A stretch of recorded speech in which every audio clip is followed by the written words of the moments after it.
आज या ठिकाणी खेड तालुक्याचं भूषण आणि जवळेकर परिवारातील एक घरातला घटक म्हणून आणि उभ्या महाराष्ट्रात ज्या मन्या बैलानं जवळेकर परिवाराचं नाव रोशन केलं त्या बैलाचं आज प्रथम वर्षश्राद्ध या ठिकाणी या परिवारानं संपन्न करीत असताना ते वर्षश्राद्धानिमित्त वारकरी संप्रदायाचं वैभव, वारकरी संप्रदायातील एक सर्वांचं मार्गदर्शक निवृत्ती महाराज देशमुख यांचं अगदी थोड्याच वेळात या ठिकाणी हरिकीर्तन संपन्न होणार आहे। माझ्या अगोदर या ठिकाणी आपल्या सगळ्यांचे मित्र सन्माननीय जयसिंग शेट्टी सर्व काही सांगत असताना काही माणसांच्या नावानं, काही गावांच्या नावानं आणि काही मुख्या प्राण्यांच्या नावानं खऱ्या अर्थानं गावाची माणसाची ओळख निर्माण होते। ती उभ्या महाराष्ट्रात या ठिकाणी मन्याभाईच्या नावानं राजू शेठ वसंतराव जवळेकर यांचं नाव रोशन खऱ्या अर्थानं झालं। पण हे नाव रोशन करीत असताना या काळ्या मातीत राबणारं हे कुटुंब, या परिवारानं बैलगाडाचा छंद जोपासत असताना अतिशय चांगल्या पद्धतीनं छंद जोपासला। आपण जर पाहिलं तर या परिवारानं अनेक बैल या ठिकाणी घेत असताना अनेक बैलांची चांगली जोपासना केली।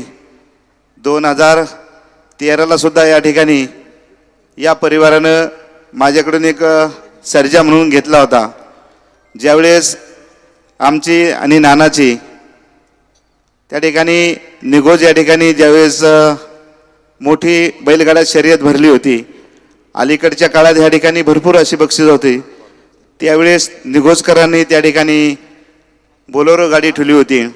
मला वाटतं बाबा रक्षांची स्पर्धा झाली आणि त्याच्यानंतरला निघोजला ठेवली।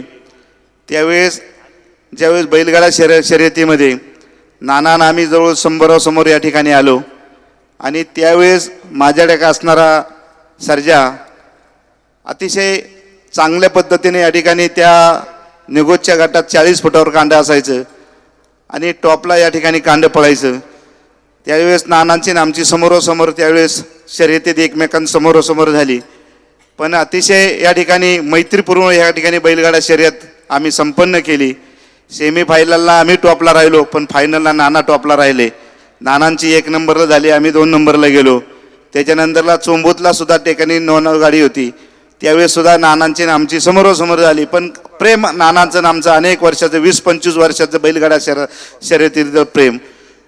शेठ जरी बाहेर जरी असले पण कुटुंब उभं करीत असताना मुख्या प्राण्यांवर किती प्रेम करावं नानाकडून शिकावं। नानाने सुद्धा अतिशय मैत्री या ठिकाणी जोपासली। पण व्यवहार करीत असताना नानाने कधी 1 रुपया कधी कोणाचा बैलाच्या ह्याच्यात ठुला नाही, त्याचा साक्षीदार मी सुद्धा जवळपास 3 बैल खरेदीमध्ये या ठिकाणी नानांचं माझं कॉन्टॅक्ट झालं। नानांना सुद्धा या ठिकाणी ज्यावेळेस डुकऱ्यानं बैल घेतला तर आमचा माणिक भाऊ असेल आणि नाना समोरासमोर आले आणि चर्चा झाली, फोनवर त्या ठिकाणी व्यवहार झाला। आणि फोनवर त्या ठिकाणी व्यवहार होत असताना ज्यावेळेस समोरची पार्टी जर म्हणली आम्हाला बैल 5 लाख रुपयाला द्यायचा आहे, तर नाना म्हणणार 1000 वर घ्या। अशा पद्धतीने या ठिकाणी नानाने व्यवहार केला। ज्यावेळेस 9 लाख रुपयाचा व्यवहार झाला तर नानाने त्या ठिकाणी वर 7000 रुपये दिले। पण या जवळेकर परिवारानं अनेक शेतकऱ्यांची कुटुंब मोठे करण्याचे काम केलं। खरेदी करीत असताना कधी पण 1 रुपया कोणाचा ठुला नाही आणि आज खऱ्या अर्थानं त्यांना ज्या मन्याच्या रूपानं त्यांचं नाव लौकिक झालं। उभ्या महाराष्ट्रात या ठिकाणी या जवळेकर परिवाराचं या बैलानं नाव रोशन केलं। आपण बैल म्हणायला सुद्धा आपल्याला आज शब्द जड होत्यात, कारण घरातलाच घटक जसा माणूस जातो तसं आपण पाहिलं। त्यावेळेस बैल जाण्यानं या परिवाराला जितकं मोठं दुःख झालं ते दुःख सर्व गाड्या मालकांना झालं। सर्व गाड्या मालकांनी त्या ठिकाणी आजही जरी घाटात गेलं आणि नाव आलं, जाहिरात जरी आली हे झालं तरी आजही त्या ठिकाणी माणसाच्या अंगावर शहारे येतात। ज्यावेळेस या बैल जो घाटात जाईन त्या घाटात बारी होणार आणि ती बारी सगळ्यात आतूनच होणार। असा हा मन्याबाई जाण्यानं या परिवाराला खऱ्या अर्थानं जे दुःख झालं, जे दुःखातून हे परिवार सावरत असताना त्या मन्याची आठवण म्हणून आज वर्षश्राद्ध हा परिवार करीत असताना मी आपल्या उपस्थित सर्व गाड्या मालकांच्या वतीनं मी या परिवाराला धन्यवाद देत असताना मन्याला सुद्धा आपल्या उपस्थित सगळ्याच्या वतीनं माझ्या जुन्नर तालुक्याच्या वतीनं त्या पद्धतीनं या ठिकाणी आमच्या समेत आलेले निमगाव गावचे प्रसिद्ध बैलगाडा मालक पप्पू शेठ गाडगे, किरण शेठ उघडे आणि उपस्थित आपल्या